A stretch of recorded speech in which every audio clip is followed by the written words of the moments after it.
Shazam! See, this is why like I need like a budget for like some effects in this bitch. And like pew pew pew pew. I got nothing. Shazam stars Zachary Levi as the superhero himself, and it follows the story of a 14-year-old boy, Billy Batson, who is a foster child going through a rough patch in his life when he is given the abilities by a wizard to become an adult superhero every time he says the word Shazam. Now, this is one of the lesser known DC comic book heroes. This is definitely... It's big in a way, but it's kind of like Captain Marvel. Obviously the same name, that goes for there, but it's kind of like, yes, they're part of it, but they're not as well known. And I knew a little bit about Shazam going in, and I knew kind of the main stuff with Black Adam, and even a bit about Dr. Savannah, as well as just like his overall work with the Justice League. But other than that, I didn't know a hell of a lot. So I was really excited going to this movie. It's more excited going to see this than Captain Marvel or Us, some of the other anticipated movies of the last month or so. And let's start off with the positives. Zachary Levi is phenomenal as Shazam. He is really, really funny. He's really charismatic. He looks awesome. Yes, the suit, I can get it. It doesn't take away from the film, but I can understand if you like that looks a little bit, fake muscly. I get it, but he is very, very funny, charismatic. He steals the show for me, and that's the way he should.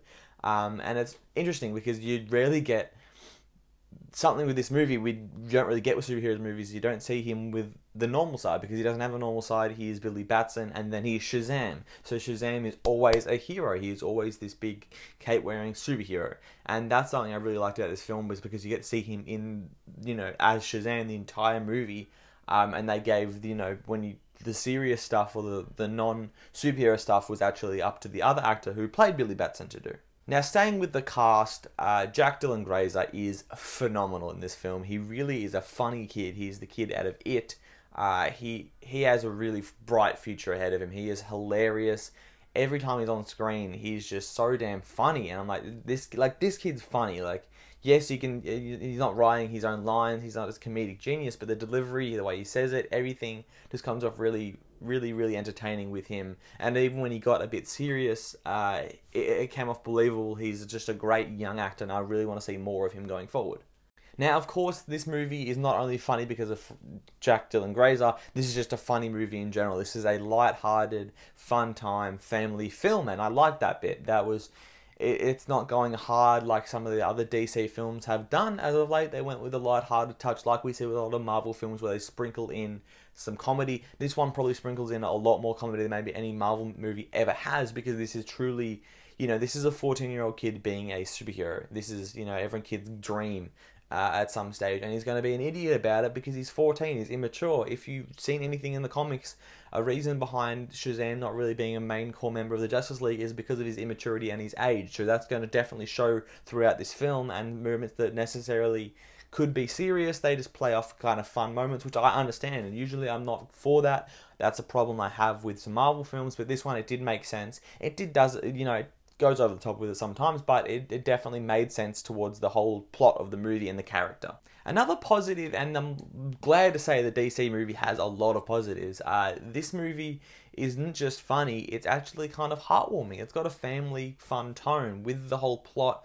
of Billy Batson going through foster home to foster home to foster home. He kind of finds a family with this movie, and he finds, this foster home with, 5 siblings and 2 parents, very loving parents. He kind of finds a new family, and he kind of always been looking for his mum, and he goes through that as well, but he finds these people that love him a lot, and it's kind of heartwarming stuff, and that's like, that's what this movie kind of shows, like, that stuff matters, and that was kind of a little bit of depth that you don't always get in some superhero movies, and I liked that with kind of the backstory that they did, but they didn't force it. I think when it get to about halfway through the movie, they kind of are like, alright, we'll sprinkle this in with the actual action. We're not going to divert to a separate story very often, which kind of made it feel a bit longer in a time, because your Act 3 kind of felt very long, but because Act 3 was just a constant fight, like there's a third of a movie which is just constantly a battle's going on basically, but they're having fun with it. They're kind of sprinkling storylines within it. I think that kind of, worked to its advantage and disadvantage at times. And of course, this movie is silly. It's meta, it's funny, it's going to kind of make a joke of itself, which I liked. that's the whole thing. It's a 14-year-old kid, and that's the biggest thing when anyone can complain about this movie and go, they make a joke of everything. It just comes back to how young this kid is. Even though he looks like Zachary Levi, and he's maybe a bit younger than middle-aged man, but you know, he's not an adult. He's a little kid, and he's having a fun time getting to be this adult. And I think that's where the meta stuff comes, the silly, over-the-top stuff comes in. And I think it works. It truly does work, and this is definitely a fun film.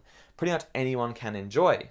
Now, getting on to some negatives, because there are a few things that I want to talk about. The one thing that I think was a bit interesting is Dr. Savannah. They make him very overpowered. In the comic books, he's just kind of a very, very intelligent mind, and that's kind of his superpower in a way. I think to make him more convincing, they kind of gave him a few more powers that you probably saw in the trailer, and he kind of comes off with a bit of Black Adam about him. And if we talk about Black Adam, you know, wasn't going to be the villain in this first film, because there was rumors he was going to do a Man of Steel 2, and it's The Rock. And I think that was the right choice, because The Rock is going to be the star of a movie, and that's not what you want to make the star of the movie, because it's meant to be about Shazam, it's meant to be about Zachary Levi, Billy Batson. So it's hard, because you can kind of tell they wanted to make a credible villain, but they didn't want to go with Black Adam, but then they kind of make him Black Adam-esque. So it's going to be interesting what they do with Black Adam. There's rumors about a solo film. There's a bunch of shit going around. But the villain himself, he was OP, but he actually wasn't, you know, he wasn't bad. He kind of has the Marvel-itis with the villain, how they're never bad, but they're never as memorable. So when villains come along, like Thanos or Killmonger, or, you know, other villains like that, of that caliber, you go, this movie, you know, that makes this movie so much better, because you got a great villain, Joker being one in The Dark Knight. A villain can definitely make your movie. And this villain didn't really necessarily make the movie. Mark Strong did the best he could. I just don't think they wrote him, you know, as memorable as they could have. And I think that kind of takes away from a little bit of the movie. Now, I kind of mentioned before, with the strong comedy, it is hard to make a set tone in this movie. So I definitely think it has a slight tone issues, even with some of the music. I feel like they just put some music on the background for sake of having music on, and then there's some scenes where it was like intense music and it's like, you know, make jokes.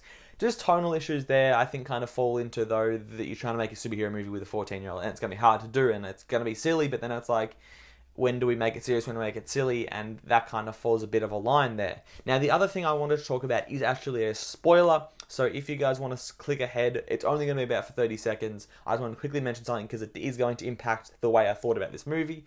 If you want to click to the number on the screen right now, it will take you forward to the unspoiler portion of this video. Again, it's only a slight time. But hopefully you're gone by now. The whole Shazam family aspect, I just was surprised by, because that's not a huge aspect in the comics as far as I know. They actually don't even have their own superhero name, so I was very surprised that they just threw them in there to help him beat the first villain. Not even a movie, you know, not even a villain down the line, not a Black Adam, the first villain. I feel like he should have been able to handle by himself. I know his early stages of superheroism. And another thing was those superheroes that helped him, his siblings, were very, very good at their powers immediately, and then you kind of went through a whole film of him struggling with his powers to have these guys be so good at their powers very quickly. And then at the same time, if it's always been maturity a problem with Shazam, would you not take one of the older kids to kind of help you and be like, all right, well, this girl, Mary Marvel, I think she's called in the comics, but her sister Mary, she's 18. Why not take her instead of taking the 14-year-old? If they all have the same amount of powers, what are they going to do with that? Again, I just think I was surprised to see that in the first film, and it was kind of a bit odd at the times. It kind of got Power Ranger-ish at specific times for me, and that kind of didn't impact me, because I would have liked to just stick with just Shazam himself. But again, it's not making the movie bad, but it just kind of altered it a little bit for me. Alright, back to the non-spoiler portion of this movie. The question being asked is where it kind of sits on the DC film rankings. I think it's not quite as good as Wonder Woman. That is a very high bar. I loved that film. It's kind of on the slight down for me. It kind of falls in that 1, 2, you know, the 2, 3 kind of thing with Aquaman. You kind of got Wonder Woman up here, then you got Aquaman and Shazam, and then a little bit behind is Man of Steel, and then you got the other stuff. You know, I enjoy Justice League, but then you got Suicide Squad and Batman Superman down here as well. But it's definitely an enjoyable film. I would recommend this 100%. It is definitely a fun film to see. You get some, you know, action in there that does work, a bit CGI funny at sometimes, but it's entertaining. That is the biggest thing. People like Marvel because it's lighthearted, it's fun, it's entertaining. That's what this movie gives you, with also a family kind of friendly plot line as well. So definitely I'd recommend checking it out, and I'm going to give Shazam a B. Thank you guys for watching my review. I'm always going to be a little bit biased with some of these DC films because it's hard, because same with the Justice League. I see its faults, but I'm just so happy to see the Justice League on my screen, and I should probably be harsher in that for that way, but the only film I really haven't enjoyed out of the, or haven't loved and really see how flawed it is Suicide Squad. Batman Superman, for me, I still enjoy it. I think I understand it, of why people don't really, you know, they shit on it, but I'm glad that it's kind of getting a stride, especially with its solid movies. With Wonder Woman, we had Justice League in between, but then we had Aquaman and Shazam back to back, so it's going to be interesting what they're doing, if they're going to incorporate into the DCEU, whatever it may be. Thank you guys for watching. Make sure you press that like button, give me a subscribe if you've never seen me before. But, of course, guys, have a good one.